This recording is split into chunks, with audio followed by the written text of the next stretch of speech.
Hello student, आज हम बात करने वाले हैं शल्य तंत्र के अंदर बहुत ही ज़्यादा इम्पोर्टेंट टॉपिक फ्रैक्चर के बारे में। आज मैं आपको फ्रैक्चर की पूरी मॉडर्न समझाने वाला हूँ। यहाँ पर सबसे पहले हम देखेंगे कि इसकी डेफिनेशन क्या है। तो डेफिनेशन के अंदर लिखना है an injury to the musculoskeletal system can result in damage to bones, joints, muscles and tendons. देखिए मतलब समझाता हूँ। मतलब फ्रैक्चर का मतलब क्या है कि भाई इंजरी होना, कहाँ पर इंजरी होना, मस्कुलो स्केलेटल सिस्टम, वर्ड को समझिए।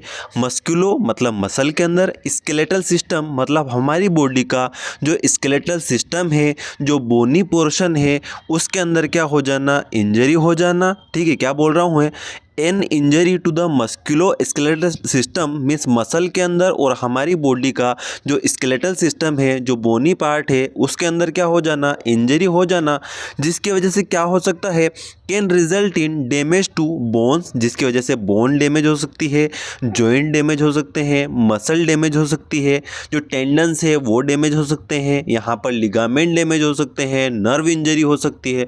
तो बहुत सारी चीज़ें यहाँ पर आ जाएगी। तो यहाँ पर मेनली तो क्या है, जो मस्कुलो स्केलेटल सिस्टम है उसके अंदर इंजरी होने से क्या हो जाए, क्या डैमेज हो जाए, बोन का डैमेज होना, जॉइंट का डैमेज होना, मसल का, टेंडन का, लिगामेंट का, नर्व का, इन सभी का डैमेज होना ही क्या कहलाता है, फ्रैक्चर कहलाता है। तो बहुत ही सिंपल सी डेफिनेशन है, यदि समझ के याद करोगे तो बहुत ही आसानी से याद हो जाएगी।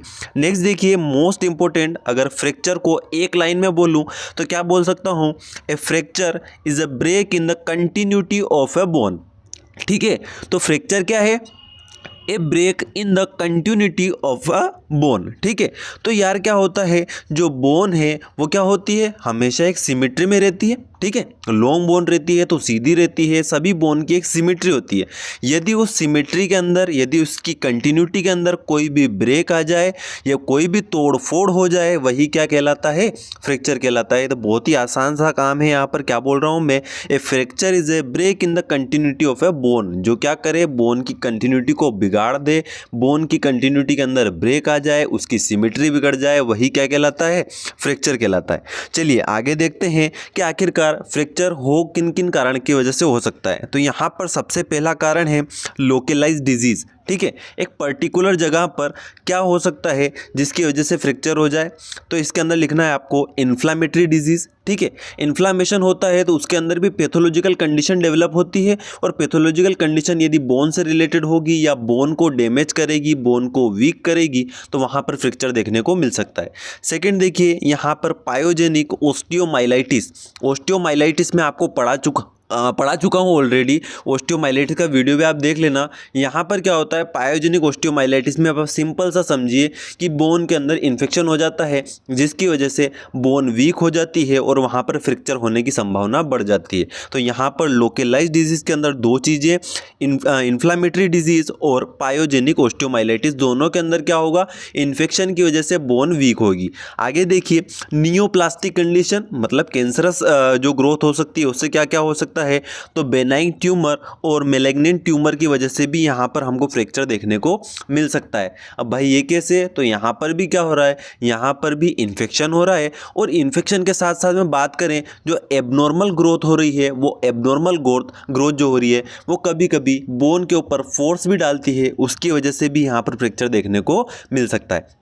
आगे बात करें बोन सिस्ट, तो बोन सिस्ट क्या, अब आप सोचोगे कि बॉडी के अंदर बोन सिस्ट बनने से भी कैसे फ्रैक्चर हो जाएगा, तो भाई यहाँ पर बोन सिस्ट जो होगा यदि लार्ज होगा, ठीक है, थोड़ा बड़ा होगा, बोन सिस्ट यदि बड़ा होगा तो वह बोन के ऊपर फोर्स डालेगा, और फोर्स डालेगा तो उससे फ्रैक्चर होने की संभावना बढ़ सकती है। आगे बात करें ओस्टियोपोरोसिस, ओस्टियोमलेशिया, इन दोनों कंडीशन के अंदर बोन वीक हो जाती है। ठीक है, उसकी वजह से यहाँ पर फ्रैक्चर देखने को मिलता है। रिकेट्स के अंदर कैसे फ्रैक्चर होगा, तो भाई जो बच्चा होता है उसके अंदर, जो चिल्ड्रन होते हैं उनके अंदर क्या होता है, रिकेट्स होने की वजह से बोन के फ्रैक्चर होने की संभावना बढ़ जाती है। तो इस तरह से आपके कोज हो जाएंगे। तो यहाँ पर क्या, लोकलाइज्ड डिजीज के अंदर इन्फ्लामेटरी डिजीज और पायोजेनिक ओस्टियोमाइलाइटिस की वजह से बोन वीक होके इन्फेक्शन के थ्रू फ्रैक्चर हो सकती है।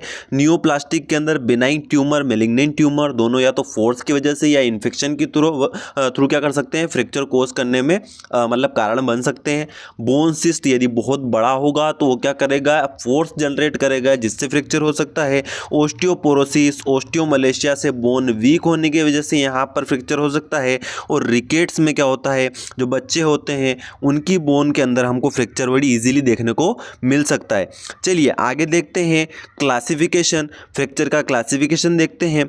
तो यहाँ पर जैसे कि आप अभी सोच रहे होंगे कि सर ने जिस तरह से अभी कोज बताया इसके अंदर गिरने की वजह से, ठीक है, वो एक्सीडेंट होने की वजह से भी जो इंसिडेंट्स होते हैं उसकी वजह से जो फ्रैक्चर होते हैं उसके बारे में बताया नहीं।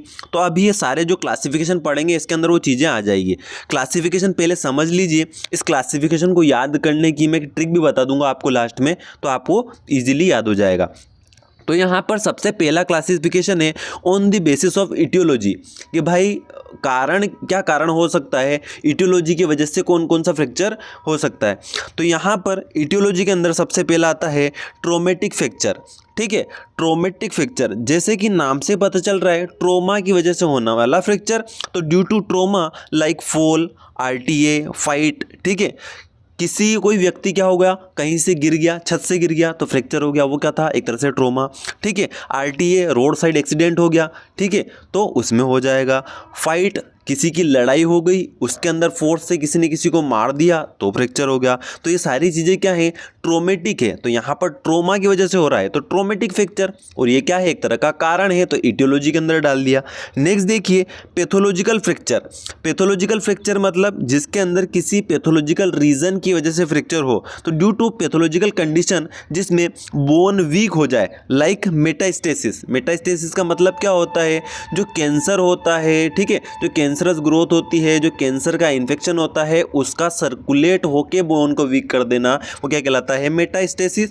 तो यहाँ पर वो क्या है, एक तरह की पैथोलॉजिकल कंडीशन है जो बोन को वीक करके क्या कर रही है, फ्रैक्चर को कॉज कर रही है, इसलिए यहाँ पर इसको बोल देंगे पैथोलॉजिकल फ्रैक्चर। चलिए नेक्स्ट देखिए, इसके अंदर आता है स्ट्रेस फ्रैक्चर। स्ट्रेस फ्रैक्चर के अंदर क्या होगा, देखिए स्ट्रेस का मतलब आपके माइंड में आ रहा होगा टेंशन की वजह से फ्रैक्चर होना, ठीक है, पर टेंशन वो माइंड वाली न्यूरो वाली टेंशन नहीं है। यहाँ पे टेंशन का मतलब तनाव, ठीक है, तनाव किसके ऊपर पड़ेगा, बोन के ऊपर, ठीक है। देखते हैं क्या है इसके अंदर, तो भाई बोन पर लगातार स्ट्रेस के कारण, टेंशन के कारण, ठीक है, दबाव के कारण, फोर्स के कारण यदि क्या हो जाएगा, फ्रैक्चर होगा, तो वो कैसा कहलाएगा, स्ट्रेस फ्रैक्चर। अब भाई होता कैसे, आपने देखा होगा कि जो यहाँ पर क्या होता है कि जो मिलिट्री के सोल्जर्स रहते हैं, यदि वो उनका काम क्या होता है, लगातार चलने का काम होता है। यदि वो लगातार कोई मार्च करते हैं, मार्च मतलब लगातार चलने का काम करते हैं, तो उनके अंदर मार्च फ्रैक्चर होने की संभावना आती है। मार्च फ्रैक्चर इन मेटाकार्पल बोन, ठीक है, जो पैरों की मेटाकार्पल होती है उसके अंदर क्या हो जाता है, फ्रैक्चर हो जाता है, जिसको मार्च फ्रैक्चर बोलते हैं। जो क्यों होती है, क्योंकि वो लंबे रूट तक क्या करते हैं, मार्च को करते हैं, ठीक है, मतलब चलते रहते हैं। तो लगातार मेटाकार्पल के ऊपर फोर्स पड़ेगा तो क्या हो जाएगा, वहाँ पर स्ट्रेस फ्रैक्चर होने की संभावना बढ़ सकती है। तो मैं बता रहा हूँ यहाँ पर on the basis of aetiology 3 तरह के ट्रोमेटिक फ्रैक्चर जो ट्रोमा की वजह से हो, like fall, RTA, fight, pathological condition के थ्रू हो, उसको हम बोल देंगे यहाँ पर पैथोलॉजिकल फ्रैक्चर। कौन कैसा हो सकता है, मेटास्टेसिस। स्ट्रेस फ्रैक्चर के अंदर आप बोल सकते हो कौन सा, march fracture in metacarpal bone seen in long route march, ठीक है। तो यहाँ पर इस तरह से आपका क्या हो जाएगा, on the basis of aetiology वाला पॉइंट कवर हो जाएगा। नेक्स्ट देखिए, on the basis of displacement. Displacement मतलब नाम से ही पता चल रहा है अपनी जगह से हट जाना। डिस्प्लेसमेंट, प्लेसमेंट मतलब जगह, डिस्प्लेसमेंट मतलब अपनी जगह से हट जाना। तो यहाँ पर क्या हो जाएगा, 2 तरह से इसकी कैटेगरी है, अनडिस्प्लेस्ड फ्रैक्चर और डिस्प्लेस्ड फ्रैक्चर, ठीक है। एक जगह पर ऐसा होगा, अनडिस्प्लेस्ड फ्रैक्चर में क्या हो जाएगा कि बोन अपनी जगह से हटे बिना फ्रैक्चर हो जाए, वो कैसा कहलाएगा, अनडिस्प्लेस्ड फ्रैक्चर। और डिस्प्लेस्ड फ्रैक्चर का मतलब क्या हो जाएगा कि बोन अपनी जगह से हट भी गई और फ्रैक्चर भी हो गई, तो उसको बोलेंगे डिस्प्लेस्ड फ्रैक्चर। तो यदि डिटेल में लिखना चाहो तो भी लिख सकते हो, और सिंपल आपको मैंने नाम से समझा दिया तो क्लासिफिकेशन में आप सिंपल सा लिख सकते हो कि on the basis of displacement पे 2 तरह के होते हैं, अनडिस्प्लेस्ड फ्रैक्चर फ्रैक्चर, जहां पर क्या होगा, बोन अपने स्थान से बिना हटे फ्रैक्चर हो जाएगी, और डिस्प्लेस्ड फ्रैक्चर में क्या हो जाएगा, बोन अपने स्थान से हट भी जाएगी और क्या हो जाएगी, फ्रैक्चर भी हो जाएगी। चलिए आगे देखिए, on the basis of relationship with external environment, ठीक है, कि भाई फ्रैक्चर होने के बाद बोन जो है वो एक्सटर्नल एनवायरनमेंट से कॉन्टेक्ट दिखाती है या नहीं दिखाती है, उसके बेसिस पे। तो दो तरह से होंगे, देखो यहाँ पर क्लोज फ्रैक्चर और ओपन फ्रैक्चर। क्लोज फ्रैक्चर में क्या होगा, इस फ्रैक्चर में बोन एक्सटर्नल एनवायरनमेंट में कम्युनिकेट नहीं करती, तो भाई नाम से पता चल रहा है क्लोज फ्रैक्चर, ठीक है। नॉर्मल आप ऐसा समझिए कि हाथ के अंदर ह्यूमरस फ्रैक्चर हो चुकी है, लेकिन एक्सटर्नल कोई भी हमको क्या हो रहा है, इंजरी नहीं दिख रही है, ठीक है। तो बोन बाहर निकली क्या, नहीं निकली, क्योंकि टिश्यू वगैरह कोई फटे ही नहीं, ठीक है, स्किन हटी नहीं, खाली बोन अंदर की ओर फ्रैक्चर हो गई, तो वो कैसा हो जाएगा, क्लोज फ्रैक्चर, जिसके अंदर क्या होगा, बोन क्या कर रही है, एक्सटर्नल एनवायरनमेंट से कम्युनिकेट नहीं कर रही है। सेकेंड देखिए, ओपन फ्रैक्चर, जस्ट उल्टा, इस फ्रैक्चर में बोन एक्सटर्नल एनवायरनमेंट से कम्युनिकेशन दिखाती है कि भाई रोड साइड एक्सीडेंट हुआ, ज़्यादा चोट लगी, तो क्या होगा, बोन भी फ्रैक्चर होके हाथ से बाहर निकल गई, एक्सटर्नल एनवायरनमेंट में बाहर निकल गई स्किन को फाड़ते हुए, तो वो कौन सा हो जाएगा, ओपन फ्रैक्चर हो जाएगा, ठीक है। नेक्स्ट देखिए, on the basis of complexity of treatment, ठीक है, कि भाई अब कॉम्प्लेक्सिटी ऑफ द ट्रीटमेंट के बेस पे कैसा हो सकता है कि या तो क्या हो जाए, सिंपल फ्रैक्चर हो या फिर कॉम्प्लेक्स फ्रैक्चर हो, ठीक है, मतलब आसानी से ठीक होने वाला और थोड़ी कठिनाई से ठीक होने वाला, इस तरह से आप समझ लीजिए। तो यहाँ पर क्या होगा, जो सिंपल फ्रैक्चर है उसके अंदर लिखना है ए फ्रैक्चर इन 2 पीसेस, इसके अंदर क्या हो जाएगा कि जो बोन है वो 2 टुकड़ों में टूट गई या 2 पीसेस में टूट गई, यूजुअली इजी टू ट्रीट, आसानी से ठीक कर सकते हैं, इस कॉल्ड सिंपल फ्रैक्चर, ठीक है। Transverse fracture on the of the humerus, humerus के अंदर क्या हो जाए, एक ट्रांसवर्स लाइन में फ्रैक्चर हो जाए, तो कैसा है, सिंपल फ्रैक्चर है, ठीक है। तो क्या बोल रहा हूँ मैं, सिंपल फ्रैक्चर के अंदर क्या हो जाए, बोन 2 पीस में टुकड़े हो जाए, यूजुअली बड़ी आसानी से ठीक हो जाते हैं, और इसी को हम सिंपल फ्रैक्चर बोलते हैं। एग्जाम्पल के तौर पे आप लिख सकते हो transverse fracture of the humerus, ठीक है। नेक्स्ट देखिए, complex fracture, a fracture in multiple pieces, जिसके अंदर क्या हो जाए, बोन के मल्टीपल पीसेस हो जाए, चूरा चूरा हो जाए, usually difficult to treat, time लगेगा भाई, आसानी से इसको ट्रीट नहीं कर सकते, is called complex fracture. Example, comminuted fracture of tibia. Comminuted fracture भी आगे बात बताऊंगा आपको। कम्युनिटेड फ्रैक्चर का मतलब होता है कि जो बोन है उसका टुकड़ों टुकड़ों में टूट जाना, चूरा हो जाना, तो भाई उसको आसानी से जोड़ सकते हैं क्या, उसको टाइम लगेगा, तो कैसा हो जाएगा ये कॉम्प्लेक्स फ्रैक्चर। और हमारा सिंपल फ्रैक्चर कैसा है, जिसके अंदर हम आसानी से बोन 2 टुकड़ों में टूटी है तो उसको हम क्या कर सकते हैं, आसानी से जोड़ सकते हैं। लेकिन यहाँ पर क्या हो रहा है, ज़्यादा टुकड़ों में टूट रहा है, इसलिए इसको कैसा बोल दिया, कॉम्प्लेक्स फ्रैक्चर बोल दिया, और इसको ट्रीट करने में भी थोड़ी कठिनाई होगी। चलिए, तो बड़ा आसान है यहाँ पर। चलिए आगे देखिए, नेक्स्ट है हमारा क्या, on the basis of pattern, ठीक है। अब जो फ्रैक्चर होता है वो एक तरह का पैटर्न भी फॉलो करता है, पैटर्न भी दिखाता है कि किस तरह से बोन टूटी है, तो उसके बेस पे भी यहाँ पर कुछ टाइप्स होते हैं। तो इसके अंदर टाइप देखिए, transverse fracture, oblique fracture, spiral fracture, comminuted fracture, segmental fracture, butterfly fracture. तो इस तरह के फ्रैक्चर यहाँ पर देखने को मिलते हैं। पहले आपको समझा देता हूँ कि इसकी ट्रिक बताता हूँ। देखिए, ट्रांसवर्स फ्रैक्चर मतलब, ट्रांसवर्स फ्रैक्चर का मतलब होता है, जैसा कि आप डायग्राम में देख पा रहे होंगे, एक तरह से क्या हो जाना, ट्रांसवर्स लाइन में बोन के अंदर क्या देखने को मिलेगा, हमको फ्रैक्चर देखने को मिलेगा। तो आप, मैं यहाँ पर डिटेल नहीं बता रहा हूँ, आप चाहे अगर एग्जाम में आपसे डिटेल पूछे तो आप लिख भी सकते हो कि ट्रांसवर्स फ्रैक्चर क्या है, कि ट्रांसवर्स फ्रैक्चर ऐसा फ्रैक्चर जिसके अंदर क्या होगा, जब फ्रैक्चर होगा तो जो बोन है उसकी कंटिन्यूटी में, सिमिट्री में ब्रेक तो आएगा, लेकिन वहां पर हमें एक ट्रांसवर्स लाइन के रूप में फ्रैक्चर देखने को मिलेगा, ठीक है। नेक्स्ट देखिए, ऑब्लिक फ्रैक्चर, तो भाई ऑब्लिक लाइन जिस तरह से हम मारते हैं उसी तरह बोन के अंदर क्या हो जाना, एक तरह से फ्रैक्चर हो जाना, कैसा कहलाएगा, ऑब्लिक फ्रैक्चर। स्पाइरल में कैसा होगा, स्पाइरल लाइक क्या हो जाएगा, फ्रैक्चर देखने को मिलेगा। कम्युनिटेड फ्रैक्चर में क्या हो जाएगा, चूरा चूरा हो जाएगा। सेगमेंटल फ्रैक्चर में क्या होगा, अलग अलग छोटे छोटे सेगमेंट में बोन टूट जाएगी, उसको हम बोलेंगे segmental fracture.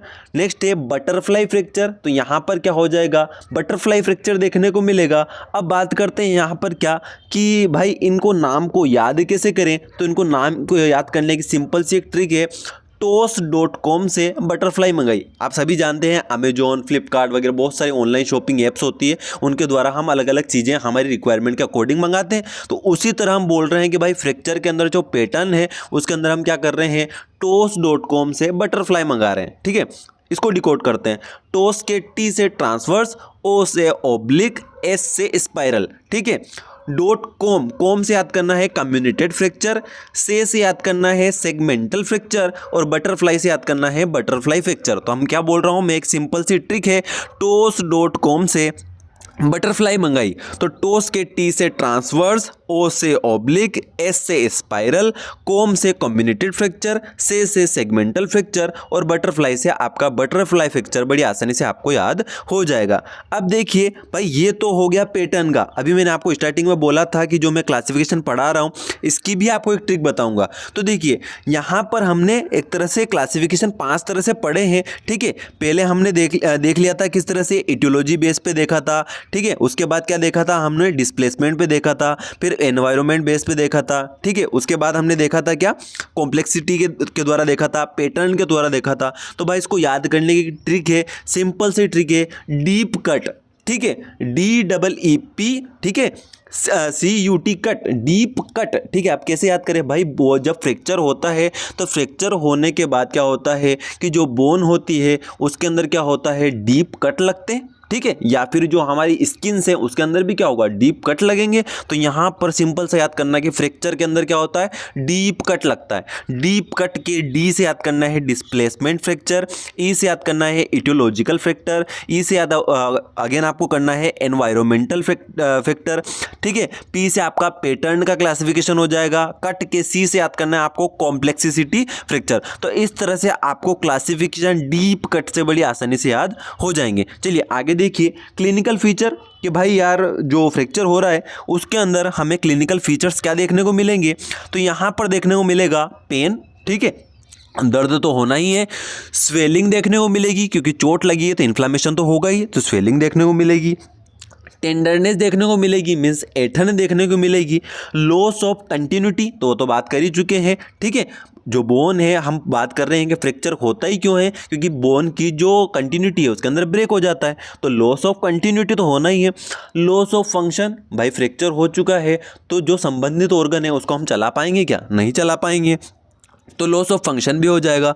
Abnormal mobility, movement भी प्रॉपर रूप से नहीं कर पाएंगे। चलिए, इस तरह से आपके क्लिनिकल फीचर बहुत ही आसान है, सिंपल से आप 1-2 बार पढ़ोगे तो खुद ब खुद मन से भी लिख सकते हो, इनको स्पेसिफिक आपको रटने की जरूरत नहीं है। नेक्स्ट देखिए, इन्वेस्टिगेशन में सबसे पहले करते हैं क्या, फिजिकल एग्जामिनेशन। फिजिकल एग्जामिनेशन करके देखते हैं कि भाई बोन फ्रैक्चर तो नहीं है। ठीक है, आगे बात करें तो यहाँ पर स्पेसिफिक डायग्नोस्टिक हमारा जो टूल है वो कौन है, यहाँ पर एक्सरे के थ्रू हमें पता चल जाएगा कि भाई फ्रैक्चर है या नहीं है। CT स्कैन हो गई, MRI हो गई, ये भी हम करवा सकते हैं। तो भाई यहाँ पर सिंपल सा इन्वेस्टिगेशन में मेन तो एक्सरे ही है, लेकिन फिर भी अपनों ने बता दिया कि यहाँ पर फिजिकल एग्जामिनेशन कर लो, क्योंकि जो डॉक्टर है उसको लगातार काम करके वो एक्सपर्ट हो जाता है, उसको पता चल जाता है कि फ्रैक्चर है या नहीं है। लेकिन कन्फर्म करने के लिए हम एक्सरे करवा सकते हैं, CT स्कैन करवा सकते हैं, MRI भी करवा सकते हैं। ठीक है, चलिए ये हो गया हमारा क्या, इन्वेस्टिगेशन। आगे बढ़ते हैं कि भाई अब क्या करना है, ट्रीटमेंट कैसे करें भाई फ्रैक्चर का। दोस्तों इसको बहुत ध्यान से पढ़ना, यहाँ पर ट्रीटमेंट पढ़ा के मैं वीडियो को एंड कर दूंगा, लेकिन इसके सेकेंड वीडियो के अंदर मैं ऑल ओवर चीज़ें आपको बताने वाला हूँ कि किस तरह से ह्यूमरस फ्रैक्चर होगी, किस तरह से वहाँ पर स्केपुला, ठीक है, टिबिया, फिबुला, ये सारी चीज़ें फ्रैक्चर हम पढ़ेंगे। तो यहाँ पर इसका ट्रीटमेंट बहुत ज़्यादा इंपॉर्टेंट है, यही मैं बार बार वहाँ पर बोलूँगा, तो इसको बहुत ही ध्यान से समझना। ठीक है, तो यहाँ पर बता रहा हूँ मैं क्या, जनरल फ्रैक्चर का मैनेजमेंट। ठीक है भाई, जनरल फ्रैक्चर का मैनेजमेंट, कोई भी फ्रैक्चर हो जाए तो वहाँ पर हमको क्या करना है, तो भाई जो फ्रैक्चर हो रहा है वो 3 तरह से हम उसका मैनेजमेंट कर सकते हैं, उसका ट्रीटमेंट कर सकते हैं। भाई 3 तरह से क्या क्या, इसको 3 फेज के अंदर तोड़ा है, फेज 1, फेज 2 और फेज 3। फेज 1 होती है इमरजेंसी केयर, फेज 2 होती है डेफिनेटिव केयर और फेज 3 होती है रिहेबिलिटेशन केयर। ठीक है, समझ में आ रहा है, phase 1 emergency care, phase 2 definitive care और फेज 3 रिहेबिलिटेशन केयर। ठीक है, अब यहाँ पर मैं आपको समझा देता हूँ इन चीज़ों को। देखिए सबसे पहले हमारा आ रहा है फेज 1 मतलब इमरजेंसी केयर। फ्रैक्चर होने के पश्चात सबसे पहली केयर इमरजेंसी केयर के अंदर आती है जिसके अंतर्गत राइस को फॉलो किया जाता है। ठीक है, क्या किया जाता है भाई, यहाँ पर हम बोल रहे हैं कि जैसे ही फ्रैक्चर हुआ तो सबसे पहले की जाने वाली केयर कौन सी है, इमरजेंसी केयर, जिसके अंदर हम राइस को फॉलो करते हैं। भाई राइस क्या, उसको समझाता हूँ। राइस का मतलब होता है यहाँ पे आर से रेस्ट टू पार्ट, आई से आइस थेरेपी, सी से हो जाएगा आपका कंप्रेशन और ई से हो जाएगा आपका इलिवेशन। ठीक है, अब क्या मतलब क्या भाई इसका, भाई रेस्ट टू पार्ट, जिस पार्ट के अंदर फ्रैक्चर हुआ है सबसे पहले तो आप उसको रेस्ट दे दो। ठीक है, बाय स्प्लिंटिंग, स्प्लिंटिंग का मतलब होता है पुराने ज़माने में जो खपच्ची वगैरह चलती थी उनके द्वारा क्या कर देना, उसको बांध देना और नॉर्मल उसको क्या कर देना, उस पार्ट को रेस्ट दे देना। वो क्या है, रेस्ट टू पार्ट। सेकंड देखिए आइस थेरेपी। ठीक है, छोटे छोटे आइस के टुकड़ों का आप ले लीजिए, कपड़े के अंदर बांध लीजिए, जहाँ पर फ्रैक्चर हुआ है वहाँ पर धीरे धीरे वहाँ पर सिकाई करनी है ताकि पेन कम हो जाए, स्वेलिंग कम हो जाए। नेक्स्ट देखिए कंप्रेशन। कंप्रेशन मतलब दबाव देना। ठीक है, दबाव किसके द्वारा देंगे, क्रेप बैंडेज वगैरह के द्वारा दबाव बनाते हैं ताकि यदि बोन डिसलोकेट हुए तो अपनी जगह पर वापस क्या हो जाए, फिक्स हो जाए, तो उसको बोलते हैं कंप्रेशन। इलिवेशन, ठीक है, इलिवेशन करते हैं ताकि वहाँ पर क्या हो जाए, ब्लड सप्लाई जो हो रही है उसकी वजह से जो स्वेलिंग बढ़ रही है, इन्फ्लामेशन बढ़ रहा है, वो चीज़ें रिड्यूस हो जाए। तो टू रिड्यूस स्वेलिंग, तो यहाँ पर देखिए rest to part by splinting, ice therapy, compression, elevation सभी किसके लिए करते हैं अपन, टू रिड्यूस स्वेलिंग। ठीक है, आपको समझा दिया मैंने इनके अंदर लिखना क्या है। ठीक है, यदि डिटेल में भी आता है तो आप लिख सकते हैं कि आइस थेरेपी कैसे करते हैं। भाई छोटे छोटे बारीक हम क्या कर ले लेंगे, आइस के टुकड़े ले लेंगे, उसको कपड़े के अंदर बांध के एक पोटली बनाएंगे और धीरे धीरे जहाँ पर फ्रैक्चर हुआ है वहाँ पर अप्लाई करेंगे। कंप्रेशन कैसे करेंगे, क्रेप बैंडेज के द्वारा उसको टाइट बांध देंगे। इलिवेशन में क्या करेंगे, जो पार्ट है उसको क्या करेंगे, थोड़ा इलिवेट कर देंगे। तो बहुत ही सिंपल सी चीज़ें हैं। यहाँ पर पॉइंट याद रखो, ज़्यादा डिटेल में आता है तो आपको पता है उसके अंदर क्या लिखना है। ठीक है, क्लियर है, पहला समझ में आ रहा है। फेज 1 इमरजेंसी केयर जो तुरंत दी जाती है जिसके अंदर राइस आता है। आगे देखिए फेज 2 डिफिनेटिव केयर। ठीक है, डिफिनेटिव केयर में क्या करते हैं, fundamental principle of fracture treatment, इसके अंदर क्या करते हैं अपन, रिडक्शन, इमोबिलाइजेशन और प्रिजर्वेशन ऑफ फंक्शन। तो भाई यहाँ पे अभी हमने देखा इमरजेंसी केयर के अंदर राइस देखा था, तो यहाँ पर देख रहे हैं रिप। ठीक है, रिप देखना है, RIP रिप। ठीक है, दिमाग में रखना, राइस रिप। रिप मतलब reduction, immobilisation, preservation of function. अब इनको एक एक करके मैं आपको समझाता हूँ। ठीक है, हम सेकंड पढ़ रहे हैं, सेकंड फेज पढ़ रहे हैं डिफिनेटिव केयर, जिसके अंदर हम देख रहे हैं सबसे पहले क्या, रिडक्शन, जिसके अंदर रिप के अंदर क्या, रिडक्शन। तो रिडक्शन क्या होता है भाई, तो रिडक्शन एक टेक्निक है जिसमें डिस्प्लेस्ड फ्रैक्चर को प्रॉपर अलाइनमेंट प्रोवाइड कराया जाता है और यह ऑपरेटिवली और नॉन ऑपरेटिवली किया जाता है। ठीक है, अब यहाँ पर समझिए रिडक्शन का मतलब क्या, रिडक्शन का मतलब होता है कि जो बोन इधर उधर हो चुकी है। ठीक है, हमने अभी बात करी थी स्टार्टिंग में, मैंने बताया था कि बोन की कंटिन्यूटी के अंदर क्या हो जाना, ब्रेक हो जाना, वही क्या कहलाता है, फ्रैक्चर। तो कंटिन्यूटी ब्रेक हो गई है, मिस क्या हो गया है, वो उसके जो प्रॉपर अलाइनमेंट था, जो उसकी सीधी रेखा थी उसके अंदर से वो हट चुकी है, तो उसको वापस उसी जगह पर बैठाना क्या कहलाता है, रिडक्शन कहलाता है, सिंपल शब्दों में। ठीक है, अब ये दोनों तरह से किया जा सकता है। ठीक है, बिना ऑपरेट किए भी किया जा सकता है और ऑपरेट करके भी किया जा सकता है। यदि ऑपरेट करके करेंगे तो उसको बोलेंगे ओपन रिडक्शन, और यदि बिना ऑपरेट करेंगे तो उसको क्या बोलेंगे, क्लोज रिडक्शन। ठीक है, क्लियर है। तो रिडक्शन का मतलब क्या, एक तरह से सीधी सी भाषा में समझाऊं तो बोन को अपनी जगह पे फिक्स करना, वही क्या कहलाएगा, रिडक्शन कहलाएगा। तो रिडक्शन एक टेक्निक है जिसमें डिस्प्लेस फ्रैक्चर को प्रॉपर अलाइनमेंट प्रोवाइड किया जाता है, ऑपरेट करके या फिर विदाउट ऑपरेट किए हुए। सेकेंड देखिए इमोबिलाइजेशन। इमोबिलाइजेशन का मतलब क्या, इमोबिलाइजेशन करने से पहले बोन का रिडक्शन पोजीशन में होना आवश्यक है। तो यहाँ पर यदि आप इमोबिलाइजेशन कर रहे हो तो उससे पहले आपको रिडक्शन करना जरूरी है, आपको बोन को सीधी रेखा में लाना जरूरी है, उसकी प्रॉपर जो नॉर्मल पोजीशन थी वहाँ पर लाना जरूरी है, उसके बाद आप इमोबिलाइजेशन कर सकते हो। भाई इमोबिलाइजेशन होता क्या है, तो उसके बाद आप external immobilisation by plaster and internal immobilisation by rods, plates, screw से कर सकते हैं। इमोबिलाइजेशन मतलब ही समझिए, इमोबिलाइजेशन जिसके अंदर मूवमेंट ना हो, मूवमेंट अपन रोक दें, क्योंकि मूवमेंट बार बार होगी तो क्या फ्रैक्चर जुड़ पाएगा, क्या नहीं जुड़ पाएगा। तो इमोबिलाइजेशन के अंदर क्या करते हैं, जो मूवमेंट है उसको रोक देते हैं। यदि हम एक्सटर्नल इमोबिलाइजेशन कर रहे हैं तो वो किसके द्वारा करते हैं, प्लास्टर ऑफ पेरिस के द्वारा। आपने देखा होगा प्लास्टर चढ़ा देते हैं, वो क्या है, इमोबिलाइजेशन है। ठीक है, यदि वहां पर इंटरनल इमोबिलाइजेशन की रिक्वायरमेंट है तो फिर क्या करेंगे, रोड्स डाल देते हैं, स्क्रू लगा देते हैं, प्लेट्स लगा देते हैं ताकि बोन वहाँ से हटे नहीं। ठीक है, आपने बहुत सारे देखे होंगे। ठीक है, तो इस तरह से होता है। तो यहाँ पर इमोबिलाइजेशन को दो टुकड़ों में तोड़ देते हैं, नॉन ऑपरेटिव मेथड और ऑपरेटिव मेथड। जो नॉन ऑपरेटिव मेथड होता है उसके अंदर हम क्या करते हैं, स्ट्रेपिंग करते हैं। स्ट्रेपिंग का मतलब क्या, पट्टी से लपेटना। ठीक है, जो आपने देखा होगा यदि फिंगर फ्रैक्चर हो जाती है, ठीक है, तो उसके अंदर क्या करते हैं, पट्टी लपेट देते हैं, तो वो क्या कहलाएगी, स्ट्रेपिंग कहलाती है। ठीक है, पट्टी लपेटना मतलब स्ट्रेपिंग। नेक्स्ट देखिए स्लिंग का मतलब क्या होता है। स्लिंग के अंदर क्या होता है, used in upper extremity fracture.